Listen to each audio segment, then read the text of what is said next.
Boa noite, torcedor gremista. A cara de quem ganha não é a mesma cara de quem perde. Então, hoje a gente está feliz. Ganhamos de um adversário que sempre nos causa algum tipo de transtorno, que é o Cruzeiro. 3-1 foi a partida. O Grêmio apresentou algumas variações muito interessantes no jogo de ontem. Uma aproximação de linhas, coisa que não estava acontecendo no primeiro semestre. Talvez um gramado melhor, um adversário que joga e deixa jogar. Isso pode ter proporcionado alguns espaços bem interessantes e a equipe soube aproveitar isso. O Grêmio fez um primeiro tempo com marcação alta, com aproximação, tabela, infiltração, coisa que é básica no futebol, mas não estava acontecendo. A gente viu o primeiro semestre da equipe, que era aquela insistência de que o meio-campo tem que procurar os extremas e sobrar alguma bola para o nosso centroavante. E que continua nessa bela fase, fez mais um gol ontem, o Carlos Vinícius. É um jogador imprescindível para a equipe. O Grêmio tem que renovar imediatamente com esse jogador, custe o que custar. O Grêmio vai ter que renovar com ele, porque ele é fundamental, está bem entrosado com a equipe e tem resolvido os jogos para a gente. O Grêmio entrou em campo ontem com o Grando no gol, que foi o melhor em campo.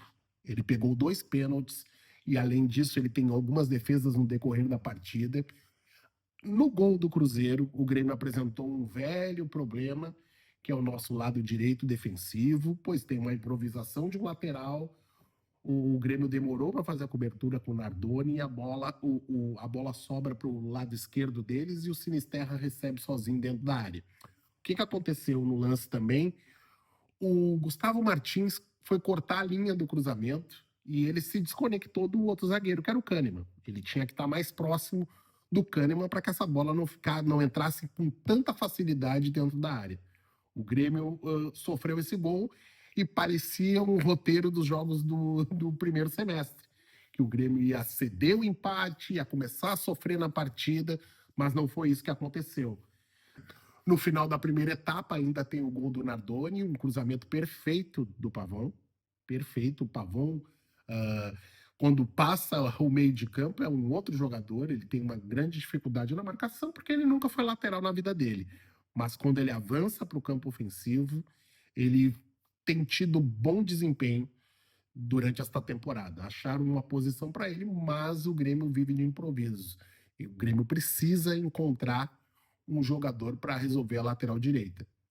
Falando em lateral direito, o Grêmio insiste no Diego Caito, já é a quarta, quinta tentativa com o Diego Caito e o Goiás continua irredutível. Lembra muito o Goiás dos anos 90, onde era quase impossível tirar um jogador do Goiás. Não, aos mais antigos vão lembrar, o Grêmio tentou o Araújo, que era um ponteiro esquerdo fantástico que eles tinham, que era muito bom no Goiás. O Grêmio tentou inúmeras vezes e nunca conseguiu tirar o jogador de lá. E sempre quando o Goiás ia negociar algum jogador, era muito difícil. Voltando ao jogo de ontem, o Grêmio, além da aproximação entre as linhas, o Grêmio teve um bom toque de bola. O Vila Sante entrou muito bem, já vinha do jogo contra a Chapecoense, entrado bem na partida. Ontem parece que ele deu maior tranquilidade na saída de jogo. E isso foi fundamental. E o Grêmio apresentou um entrosamento, uma coisa que não tinha apresentado durante a temporada inteira. Um bom toque de bola, saídas rápidas. O Grêmio ontem conseguiu resolver alguns problemas que já estavam dominando a nossa temporada, estavam irritando o torcedor. Porque o Grêmio sempre ou saía na ligação direta, numa bola lançada a esmo para o ataque, porque se o Grêmio for lançar para os extremos, tem o Amuzu e o Enamorado com jogadores com estatura baixa. E aí tu não tem como vencer a defesa adversária com jogadores com estatura baixa. Ou o Grêmio tentava a sorte lançando no Carlos Vinícius, que geralmente estava sozinho. O Grêmio ontem apresentou em alguns momentos mais jogadores pisando na área do que qualquer jogo dessa temporada. Muita gente pisou na área. O Grêmio conseguiu ter superioridade à defesa cruzeirense em vários momentos do jogo. Isso foi importante. O Cruzeiro é uma boa equipe. Teve alguns momentos que o Cruzeiro nos incomodou muito na nossa defesa, porque é uma boa equipe.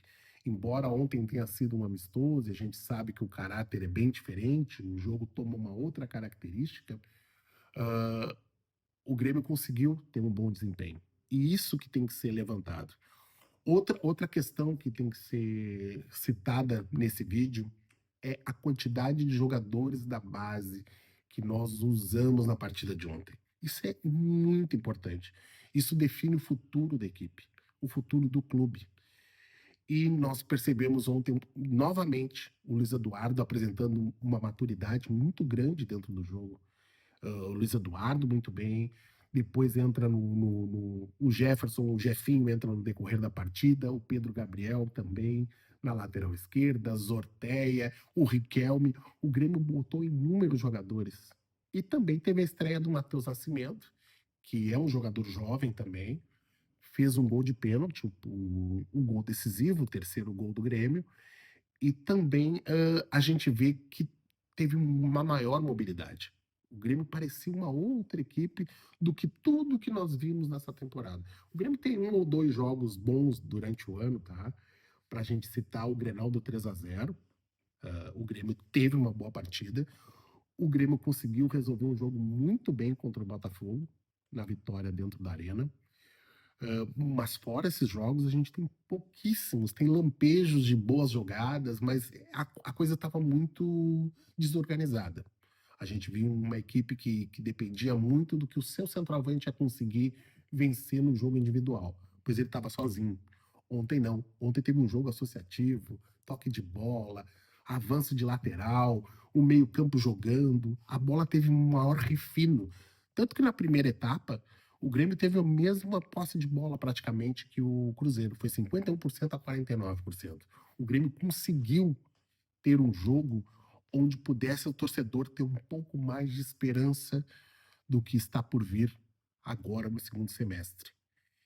Esse jogo foi muito importante para a gente tirar algumas conclusões, mesmo que eles sejam amistosos.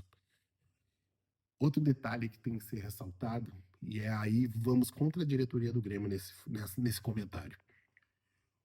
Um time de Série A do tamanho do Grêmio jamais pode fazer amistosos nas condições que foram o jogo em Cascavel e o jogo em Sinop. Gramados horríveis, adversários também que não tiram o máximo de uma equipe. Não são adversários que vão apresentar algum tipo de dificuldade que a gente possa fazer um teste válido. O Cascavel é uma equipe de Série C, Série D, sei lá que série que tá o Cascavel. E a Chapecoense é o último colocado do Campeonato Brasileiro. O Grêmio tem que fazer amistosos que valham a pena, onde tu possa tirar conclusões, a zaga possa sofrer, o ataque vai ter que desenvolver contra bons jogadores. E ontem teve uma dinâmica de jogo interessante na partida, porque era um adversário qualificado. Todo mundo estava motivado para jogar ontem. E isso foi o que aconteceu ontem no estádio Mané Garrincha. Grêmio 3-1 e um bom jogo. Nessa semana, o Sub-17 tem mais um confronto amanhã, às 3 da tarde. O Grêmio joga contra o Fluminense. O Fluminense estava mandando seus jogos em Xerém. Acredito que seja lá também, no CT que eles possuem em Xerém, no interior do Rio de Janeiro. O Fluminense é o atual segundo colocado do Sub-17, do Brasileiro Sub-17, e o Grêmio vem de uma campanha instável, onde não tem apresentado um desempenho bom dentro da competição. Precisamos ganhar. Com a vitória, o Grêmio entra para a zona de classificação, que são 8 equipes que passam para a segunda fase. Esse foi o Data Grêmio. Uma boa noite a todos. E vamos torcer, pois já na sexta-feira já tem Grêmio novamente. Grêmio e Mirassol pelo Brasileiro. Muito obrigado.